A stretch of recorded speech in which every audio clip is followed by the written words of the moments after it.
বাংলাদেশের বিপক্ষে সিলেট টেস্টে উত্তপ্ত বাক্যযুদ্ধের কারণে আলোচনায় ছিলেন মোহাম্মদ রিজওয়ান। নাজমুল হোসেন শান্ত ও লিটন দাসদের সঙ্গে তার সেই মাঠের উত্তেজনা সামাজিক মাধ্যমে ছড়িয়ে পড়ে ব্যাপকভাবে। তবে সেই আলোচনার রেশ কাটতে না কাটতেই বড় ধাক্কা খেলেন পাকিস্তানের এই উইকেটকিপার ব্যাটার। অস্ট্রেলিয়ার বিপক্ষে আসন্ন 3 ম্যাচের ওয়ানডে সিরিজের দল ঘোষণা করেছে Pakistan cricket board (PCB). Shaheen Shah আফ্রিদির নেতৃত্বাধীন 16 সদস্যের দলে জায়গা হয়নি রিজওয়ানের। বরং নতুন মুখ হিসেবে সুযোগ পেয়েছেন রোহাইল নাজির, আহমেদ দানিয়াল ও আরাফাত মিনহাস। বাংলাদেশের কাছে টেস্ট সিরিজের ধবলধোলাই হওয়ার পর পাকিস্তান দলে বড় পরিবর্তনের ইঙ্গিতও মিলছিল আগেই।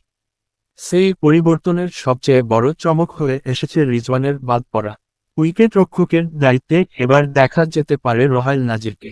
দলে ফিরেছেন বাবর আজম ও নাসিম শাহ।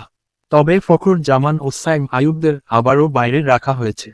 30 মে রাওয়ালপিন্ডিতে শুরু হবে পাকিস্তান-অস্ট্রেলিয়া ওয়ানডে সিরিজ। পাকিস্তানের স্কোয়াড শাহিন শাহ আফ্রিদি, অধিনায়ক সালমান আলী আগা, সহ অধিনায়ক আব্দুল সামাদ, আবরার আহমেদ, আহমেদ দানিয়াল, আরাফাত মিনহাস, বাবর আজম, হারিস রুফ, মাজ সাদাকাত, মুহাম্মদ গাজী ঘড়ি, নাসিম শাহ, রোহাইল নাজির, সাহিবজাদা ফারহান, শাদাব খান, শামাইল হুসাইন ও সুফিয়ান মুকিম।